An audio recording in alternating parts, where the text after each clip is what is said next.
Por um lado, você vai ver, a besta fez guerra e venceu, mas quem foi decretado vencedor são as duas testemunhas que morreram. Porque a besta, ela vai ser aprisionada, o falso profeta vai ser aprisionado, Satanás vai ser lançado no lago de fogo. Ele vai ser aprisionado por 1000 anos, depois vai ser lançado no lago de fogo, onde já se encontram a besta e o falso profeta. Eles vão ressuscitar? Os seus seguidores vão ressuscitar? Não, mas o povo de Deus que testemunhou e não amaram as suas vidas até o fim, eles vão ressuscitar. Quem são os vencedores? Jesus prometeu para a 7ª igreja, aquele que vencer, eu darei que se assente no trono comigo, assim como eu venci e se assentei com meu Pai no meu trono. Quem é que vai reinar? É a besta? A besta tem um trono. Em Apocalipse 13, foi dado o trono de Satanás para a besta. Trono, poder, grande autoridade, mas cadê o trono dela? Vai ser retirado e vai ser posto o trono de Davi. Então, irmãos, essa é a revelação profética das duas testemunhas. E é claro que tem mais para falar sobre isso. No mesmo contexto de Apocalipse 11, onde Deus fala das duas testemunhas e a besta que se levanta do abismo vai vencer elas. A besta que se levanta do abismo é quem? Em Apocalipse 17, a besta que se levantou do abismo é o 8º rei e é a mesma besta de Apocalipse 13, aquela que se levantou do mar, fez guerra contra os santos e venceu. Deu para entender toda a conexão? Então Apocalipse 11 tem as duas testemunhas, não vai estar explícito o falso profeta ali, mas está implícito, porque não tem como não estar o falso profeta ali. É o falso profeta que faz sinais diante da besta, da primeira besta, seduz os habitantes da terra para receberem a marca e fazerem a imagem para a besta. Então está tudo ali. Nesse mesmo contexto, Deus falou de 3 dias e meio, de ressurreição, e tocou o anjo a 7ª trombeta, e houve grandes vozes no céu, dizendo: os reinos do mundo passaram a ser do nosso Senhor Jesus Cristo, passaram a ser. Retirou o anticristo do seu trono, do seu poder. Entendeu, irmãos? O que eu não pude falar até agora? Eu não pude falar sobre a marca da besta. Eu já tenho uma ideia do que é a marca da besta. Já posso adiantar para vocês, até agora, o momento, 0% de ser chip. Até agora, no momento. Se o chip se converter em um número, e esse número revelar o nome da besta, que segundo a palavra de Deus é o anticristo, né? Tem que vir do Oriente Médio, aí é o chip. Se essas coisas não se conectarem com as profecias, então não é chip coisa nenhuma. Só porque vai ser posto na testa e na mão, isso é a marca da besta? Deus fala que a marca da besta é um número, e 666 não é um número aleatório, é um número que é uma marca. Você sabe que é uma marca, né? Uma marca é um logo, um logotipo. Então, é um número que revela o nome da besta, que é número de homem. Já está falando, cuidado, essa besta não é somente um reino, é um homem. Claro que ele vai ter um reino, são os 10 chifres, mas é um homem. E esse número é 666, a gente tem que olhar isso no grego, porque se for olhar só para o português, misericórdia, a gente vai fazer umas contas aí que não tem nada a ver com nada. Então, irmãos, há necessidade de fazer um terceiro bloco desse estudo. Porque eu não falei da grande prostituta, eu falei bastante coisa, né, do mistério, que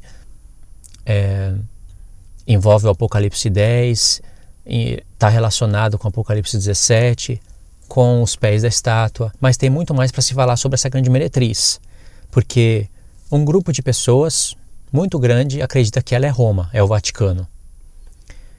Esse é o grupo que eu considero que menos está analisando a profecia, que está mais voando, né? Eu digo isso, mas sem ofensa, porque eu também já acreditei nisso. Sabe, sempre eu fiquei com dúvida, mas é o que fazia sentido até o tempo que eu não conhecia outras profecias. Então, o segundo grupo interpreta que é Meca, porque já inclinado a olhar para o Oriente Médio, enxergando algumas profecias a mais, entende que é Meca. Então, por entender que a grande Babilônia é Meca, eles chegam até a converter o vinho que está na taça da prostituta em petróleo. O vinho, sabe qual é a cor do vinho, né? Cor de sangue. E de fato fala que ela estava embriagada com o sangue das testemunhas de Jesus. A ideia é que Na taça tem vinho e ela bebe e fica embriagada. Mas aí colocaram petróleo dentro da taça, ou seja, a prostituta fica embriagada com petróleo. Na profecia está falando que é o sangue das testemunhas de Jesus que está ali dentro. Mas como no mesmo texto fala, tinha um cálice cheio das suas abominações. Tá, cheio de abominações. Mas na mesma profecia usa a linguagem de uma mulher bebendo vinho e se embriagando. E diz que ela estava embriagada com o sangue das testemunhas de Jesus. Da onde está saindo a embriaguez dela? Do vinho. Mas fala abominações. O sangue dos santos são abominações? Não é. Claro que não. Mas o modo como ela mata os santos, isso é abominação. Então ela se embriaga com o sangue dos santos e ela dá ainda desse mesmo vinho que revela, em Apocalipse 18, revela que é o vinho da ira dela. Ou seja, essa mulher, essa cidade, ela se ira contra os santos. Por quê? Ela está em cima de quem? Da besta. A besta carrega essa mulher. Então ela quer fazer os adoradores da terra adorarem a besta. Então ela, trabalhando junto com o falso profeta, faz com que os adoradores da terra adorem a besta. Vê que a besta carrega essa mulher. Só que aí há um mistério, que faz parte do mistério que está na testa dela. Algo vai acontecer e a besta e os 10 reis, eles vão odiar essa meretriz. Aí que está um dos segredos. Por que eles vão odiar a meretriz? Alguns falam que essa meretriz é o sistema do mundo. E faz sentido quando você vê alguns textos. Porque essa meretriz, essa grande Babilônia, está apontando para o Iraque geograficamente. Está apontando para Jerusalém através de alguns textos, está apontando para Tiro e Sidom, ou seja, está mirando para muitas nações. Mas é um lugar, um lugar geográfico. Se essa mulher for o sistema do mundo, como é que explica que a besta e os 10 chifres vão odiar o sistema do mundo? A besta não vai ter autoridade sobre o mundo? Eu vou mostrar para vocês que há textos que apontam, olha, Ezequiel 16, Ezequiel 23 remonta ao quadro de Apocalipse 17, Jeremias 51, Isaías alguma coisa. Vão ser textos que remontam ao quadro de Apocalipse 17 e 18. Então dá a entender que é Jerusalém. Só que diz que aquela mulher, ela vai ser destruída. A besta e os reis da terra vão queimar ela no fogo, vão comer as suas carnes. Mas por outro lado tem profecias falando que Deus vai proteger Jerusalém. Como é que fica isso? Deus pensou em tudo isso. Deus sabia que a gente ia chegar nessas conclusões. Que a gente iria ficar pensativo. Deus queria a gente assim. Ele já deixou algumas profecias, até a explicação. O anjo falou para João, eu vou te explicar o mistério da meretriz e da besta. O mistério da meretriz e da besta. Vou te explicar. E na explicação do anjo, já deixou uma contabilidade para a gente. Vai precisar ainda de muita meditação. Então Deus deixou de uma forma onde você pega um mundo, Deus vai eliminar muitos lugares do mundo, mas vai deixar ali, sabe? É esse, é aquele, é aquilo outro, para você ficar pensando. Porque você vai ter que arrumar uma interpretação que se encaixe com todo o resto da profecia, sem contradizer. E isso é para que a gente medite na palavra de Deus, busque entender e profetize. Porque, irmãos, vão vir tantas pragas sobre esse lugar. E Deus fala, sai dela, povo meu. Se a gente souber qual é esse lugar com exatidão, para poder profetizar para o povo, falar para sair dela, quantas vidas não vão ser salvas, poupadas da morte? Então esse é o sentido da profecia. Deus fala, sai dela para que vocês não sejam participantes das suas pragas. Então eu vou fazer mais um bloco, que vai ser o terceiro bloco. E nesse bloco final, dá para falar sobre a marca, até onde eu entendo, dá para falar sobre a meretriz, até onde eu entendo, dá para explicar alguns detalhes a mais de Apocalipse 13, 14, 17. Em Apocalipse 14 está o arrebatamento da igreja. Em Apocalipse 14 está a revelação da festa das primícias. Está a revelação do que significa dízimo na palavra. A realidade espiritual do dízimo. É os 144 mil que são primícias para Deus. Isso é o dízimo, a realidade eterna do que estava figurado no livro da lei. Ai, Luiz, você quis dizer que eu não tenho que dar dízimo? Não, não quis dizer isso. Você não entendeu tudo que eu falei? Se você dá o dízimo, continua dando o dízimo.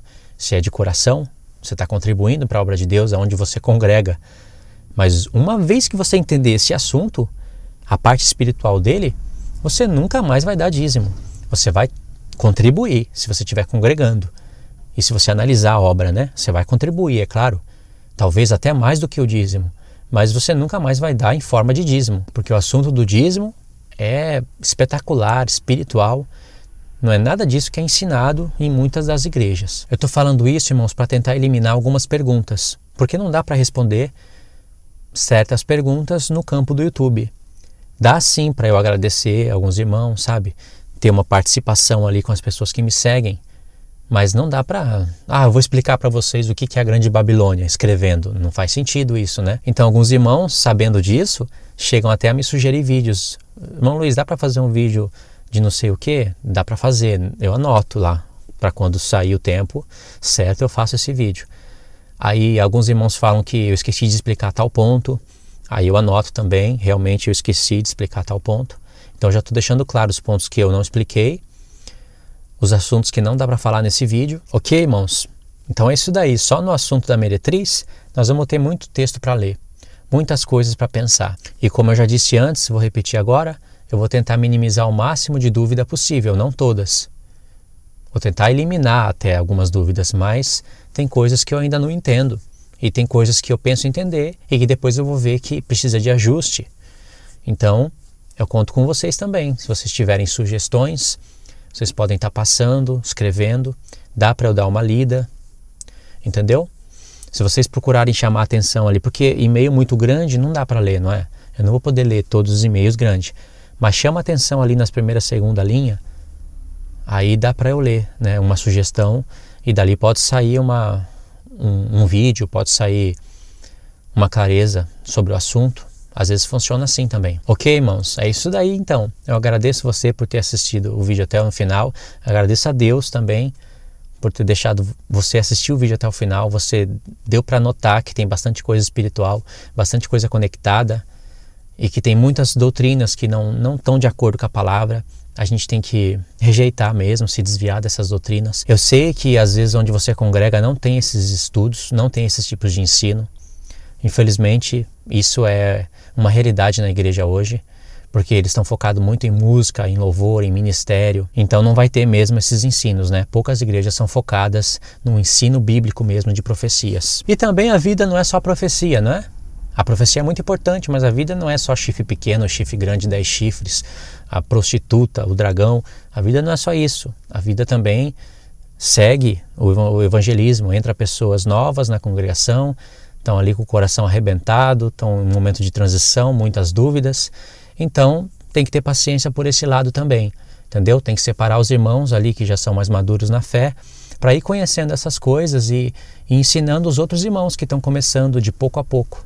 É assim que funciona, que eu creio que funcionaria a obra de Deus. Ok, irmãos? Então, o desejo do meu coração é esse, que Deus abençoe a sua vida, o seu ministério, se você tem algum ministério, que você possa ensinar essas coisas na igreja ou em casa, aonde você estiver. Aí Deus vai derramar sabedoria em você, nos irmãos que vão te ouvir.